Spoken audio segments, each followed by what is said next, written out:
शिक्षक मित्रों, आज शनिवार में सत्याग्रह धरना कार्यक्रम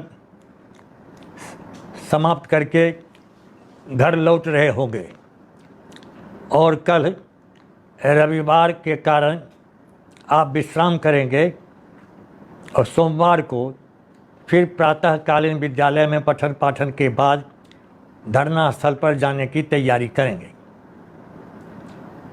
आपने अखबारों में पढ़ा होगा या टीवी पर, अन्य चैनल पर, यूट्यूब पर, फेसबुक पर, व्हाट्सएप पर कि सरकार परीक्षा लेने की तैयारी ज़ोर शोर से कर रही है और उसके लिए एक महत्वपूर्ण बैठक आयोग के साथ शिक्षा विभाग में आयोजित है सोमवार को ही 29 तारीख को।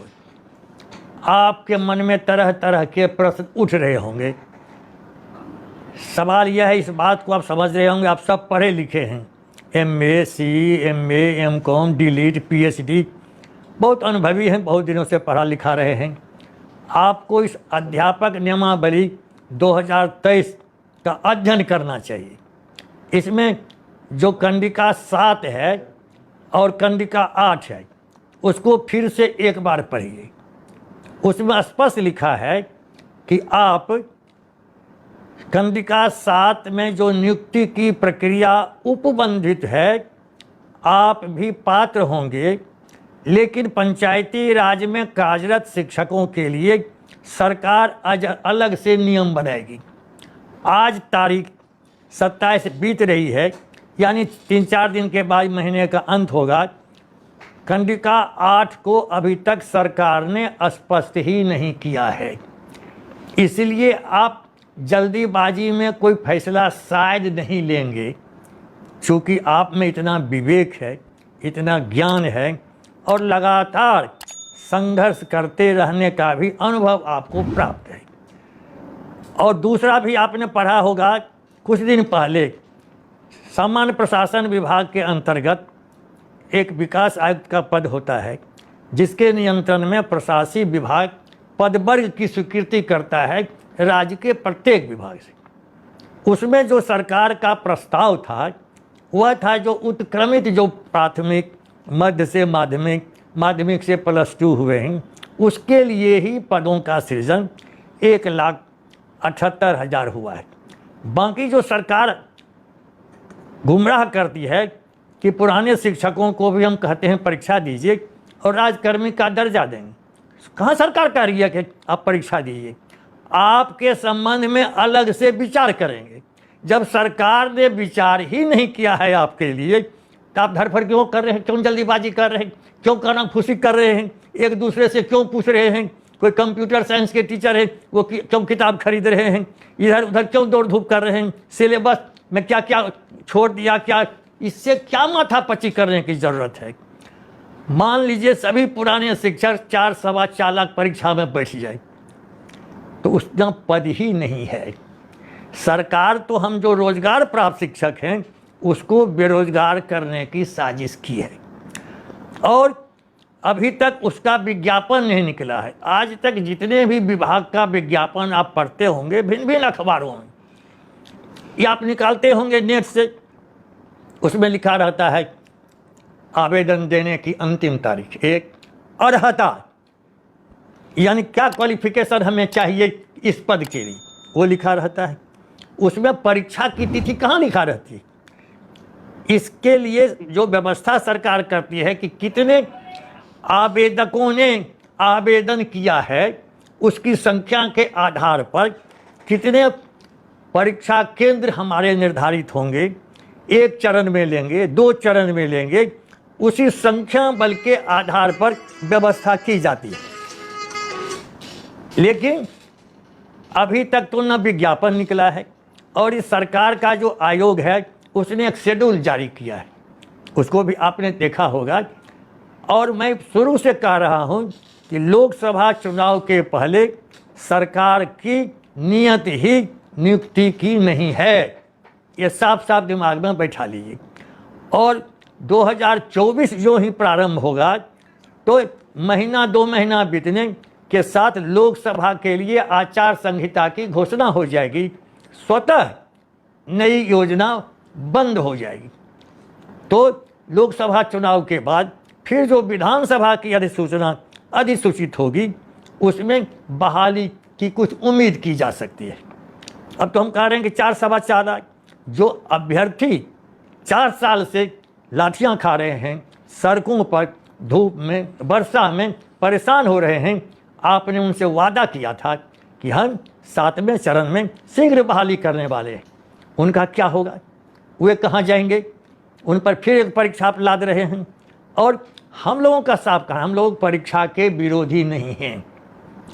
पहले यदि आपके विभाग के पदाधिकारी के पास बिहार शिक्षा सेवा संहिता अंतिम संस्करण 1961 यदि हो पुस्तकालय सचिवालय में, उलट करके देखिए, प्रोन्नति के लिए विभागीय परीक्षा का प्रावधान पहले भी था। लिपिक के लिए, लेखापाल के लिए भी और सहायक शिक्षकों के लिए, प्रधानाध्यापकों के लिए वेतन वृद्धि तभी मिलती थी जब एक नहीं 2 परीक्षा में उत्तीर्ण होते थे। और हिंदी प्रारूपण टिप्पण की परीक्षा भी अलग से होती थी। ये व्यवस्था पहले से, आज भी सरकारी कर्मचारियों के लिए वह व्यवस्था है। आप यह पढ़ेंगे नियमावली, उसमें प्रोन्नति का कोई प्रावधान नहीं है। 2020 की नियमावली जो अभी भी जिंदा सरकार ने रखा है, उसमें प्रोन्नति का प्रावधान है। दोनों का जरा एक साथ टेबल पर रख करके अध्ययन कीजिए। कोई भी ऐसी सेवा नहीं है इस देश में, जहाँ तक मेरी जानकारी है, जिसमें प्रोन्नति का लाभ नहीं मिली। तीसरी बात, जो आम लोग चर्चा करते हैं कि जो हाल फिलहाल के नियुक्त हैं, वे परीक्षा फॉर्म भरने के लिए धड़फड़ा रहे हैं, अवता रहे हैं जल्दीबाजी में कि किसी तरह से हम सरकारी क्षेत्र में चले जाएं। कुछ हमारी बेटियां, कुछ बहनें भी, चूँकि इतने दिनों से लगातार, जब कुमारी कन्या थी तब उनका नियोजन हुआ, अब शादी हो गई, बाल बच्चेदार हो गई, गोद में बच्चा को लेकर के मीलों कोसों जाना बड़ी कठिनाई है। सरकार ऐसी निर्दयी है, संवेदनहीन है। आम शिक्षकों के लिए तो तबादले का कोई नियम नहीं बनाया, महिला के लिए, दिव्यांग के लिए बनाया, तो वह भी तबादले का कोई प्रावधान रहते हुए अब इधर फिलहाल में निदेशक महोदय ने कृपा की है, देखिए कहाँ तक नियोजन इकाई में ही तबादले हो पाते हैं। लेकिन उसमें नई नियमावली में है कि इनकी सेवा स्थानांतरणीय होगी। कुछ लोग इस लोभ लालच में, अब पटना नौबतपुर के कोई शिक्षक बांका में हैं, कोई गोपालगंज के शिक्षक किशनगंज में हैं, किशनगंज के शिक्षक बक्सर में हैं। अधिकांश ऐसे शिक्षक वहीं डेरा लेके बस गए, लेकिन घर लौटने की इच्छा सबों की होती है। हम तो स्थानांतरण की मांग सबों के लिए कर रहे हैं। इसमें पुस्तकालय अध्यक्ष का कोई प्रावधान नहीं है, इसमें शारीरिक शिक्षा निदेशक का कोई प्रावधान नहीं है, इसमें संगीत शिक्षक का कोई प्रावधान नहीं है। ये सारी विसंगतियां हैं। और इतना ही नहीं है, जो हम लोग माध्यमिक, उच्च माध्यमिक में पढ़ा रहे हैं और जो ज्ञान में, कौशल में किसी पुराने शिक्षक, किसी प्राइवेट स्कूल के शिक्षक की तुलना में बहुत ही आगे हैं। जो हमारा स्तर है पढ़ाई का, जो परीक्षा फल हम दे रहे हैं, चाहे इंटर का हो या मैट्रिक का हो, वो देख लीजिए, देश में अव्वल है। अभी जो भी प्रतियोगिता परीक्षा होती है, हमारे बच्चे, हमारी बच्चियां आगे हैं, इसलिए हमें गौरव है, हम निष्ठापूर्वक पढ़ाते हैं। और फिर यह पहली सरकार है 2006 से नीतीश कुमार के राज में, कभी भाजपा गठबंधन के साथ, कभी जदयू राजद के साथ सरकार चलाते हैं।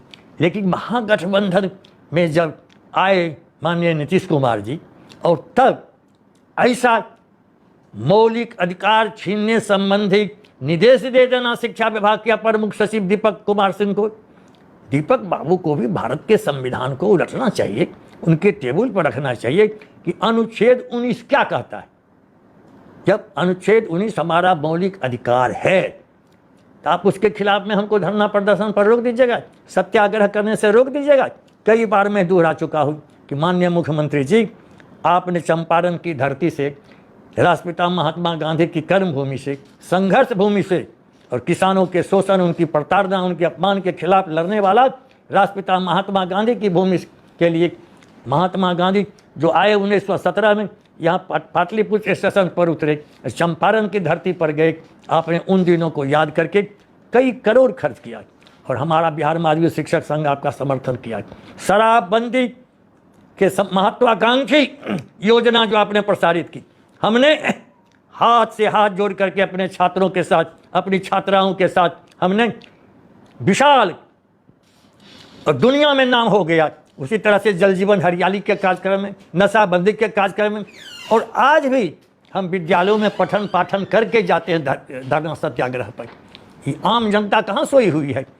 क्यों इन चीज़ों पर राजनीतिक दल के लोग इस प्रकार से नैतिक दबाव देते हैं कि अभी तो इन शिक्षकों ने कोई बाधा नहीं पहुंचाई, और तब आप इस तरह से लोकतंत्र की हत्या पर उतारू हैं कि आपको सत्याग्रह करने की इजाज़त महात्मा गांधी की धरती पर नहीं देंगे, इनकी कर्मभूमि संघर्ष भूमि पर नहीं देंगे, इनकी तपोभूमि पर नहीं देंगे। ये गौतम बुद्ध अहिंसा की धरती है, ये बुद्ध की धरती है, ये महात्मा गांधी की धरती है, और इतना ही नहीं, स्वामी सहजानंद सरस्वती की धरती है। अभी अभी अभूतपूर्व दुनिया का किसान आंदोलन हमारे यहाँ महत्वपूर्ण है, लेकिन इस किसान आंदोलन से कीजिए, हम योजना बना रहे हैं, हमने तैयारी शुरू कर दी है कि अब ग्रीष्मावकाश में जन जागरण करेंगे, माननीय विधायकों से संपर्क करेंगे और पूरी जनता को लामबंद करेंगे कि आपके बच्चों के खिलाफ यह सरकार है। जो बच्चे पढ़ा रहे हैं, रोजगार प्राप्त है, इनको बेरोजगार करने की साजिश है और नए लोगों को बेरोजगार रहने देने की साजिश है। जो कह रहे थे कि 10 लाख हम बहाल करेंगे, महागठबंधन की सरकार बन जाएगी तो हम राजकर्मी का दर्जा देंगे, समान कार्य के लिए समान वेतन देंगे, ये बांझ आश्वासन हो गए। इसलिए माननीय तेजस्वी बाबू, आप पर शिक्षकों का ज़्यादा गुस्सा है, क्योंकि आपसे ज़्यादा आशा और उम्मीद करते थे। आप साजिश के शिकार हो रहे हैं। हम अपील कर रहे हैं कि आप बैठिए हम लोगों के साथ, बार बार हम लिख करके दे रहे हैं। ऐसी कोई सरकार होती है कि हमसे बैठ करके वार्ता कीजिए? हम सब उलझन को सुलझा देंगे और आपको कोई आर्थिक घाटा भी नहीं होने देंगे। आप तो तथाकथित आकर्षक वेतनमान कहते हैं, और जो 45,000 कर रहा है शिक्षक हमारा प्राथमिक, उसको कहते हैं 27,000 पर जाओ। जो हमारा 30,000 पा रहा है उसको भी घाटा में देते हैं। ये घाटे का सौदा हमारे शिक्षक नहीं करेंगे, ये आत्मघाती कदम नहीं उठाएंगे। और हमारे अन्य जो शिक्षक संगठन हैं, ये अलग अलग जो सोच रहे हैं हम धरना कर देंगे, प्रदर्शन कर देंगे, उपलब्धि हमें प्राप्त हो जाएगी। सस्ती उपलब्धि इस बार नहीं है। संघर्ष लंबा होगा, संघर्ष गंभीर होगा, लेकिन संघर्ष निर्णायक होगा। आप तमाम शिक्षक संगठनों से हम बार बार अपील करते हैं कि आप अपनी महत्वाकांक्षा को थोड़ी देर के लिए अलग रखिए, लेकिन आप अपना बैनर रखिए, आप अपना नेतृत्व रखिए, लेकिन विधानमंडल का सत्र जो ही प्रारंभ हो, अधिसूचित हो, 1 तिथि को हम चारों ओर सीमा का घेराव कर देंगे, पूरे विधानमंडल का घेराव करेंगे। माननीय मंत्री, माननीय विधायकों के आवास पर घेरा डालो, डेरा डालो करेंगे। निश्चित तौर पर लोकतंत्र का तकाजा है और इतिहास गवाह है कि जब जनमत जनमत एक साथ हो जाता है। हम कोई गुनाह कर रहे हैं क्या? हम न्यायोचित मांग मांगते हैं कि बगावत है सरकार से, और यदि न्याय मांगने को आप भीख समझते हैं तो खबरदार नीतीश बाबू, दीपक बाबू, इस भ्रम में मत रहिए। आपने महागठबंधन के साथ और देश के पूरे विपक्ष को एकताबद्ध करते हैं, और घर में शिक्षकों को आप सड़क पर लाने के लिए विवश कर रहे हैं। आप उकसा रहे हैं। हमारे संगठन के जो सदस्य हैं वे आस्थावान, निष्ठावान हैं। वो तो उम्मीद लगाए हुए थे कि अब हमको हड़ताल, संघर्ष, धरना प्रदर्शन की कोई ज़रूरत नहीं है। अब शिक्षकों के लिए न्याय देने वाली सरकार आ गई, और बिना कुछ कहे वेतनमान भी हमको 7वें वेतन आयोग की अनुशंसा के मुताबिक मिल जाएगा, और जो भी विसंगतियां हैं पिछले वेतनमान की, सारी विसंगतियां दूर हो जाएगी। विसंगतियों के संबंध में सारा प्रस्ताव फेंक दिया रद्दी की टोकरी में वित्त विभाग, और वहाँ माननीय विजय बाबू पूर्व शिक्षा मंत्री बैठे हुए। कहीं कोई माने ऐसी बात ही नहीं हो रही है कि पिछली विसंगतियों को भी दूर कर दें। इसलिए मैं बार बार अनुरोध करता हूं कि लोकतंत्र की रक्षा के लिए, संविधान की रक्षा के लिए, और आपकी सरकार पर जो कलंक लग रहा है उसको दूर करने के लिए भी बिहार माध्यमिक शिक्षक संघ तमाम शिक्षकों से अपील करता है, आह्वान करता है कि हम लड़ेंगे, शांतिपूर्वक लड़ेंगे, अनुशासनबद्ध होकर के लड़ेंगे, और नेतृत्व की भूख को मिटा करके लड़ेंगे, क्योंकि यह सामान्य हित है।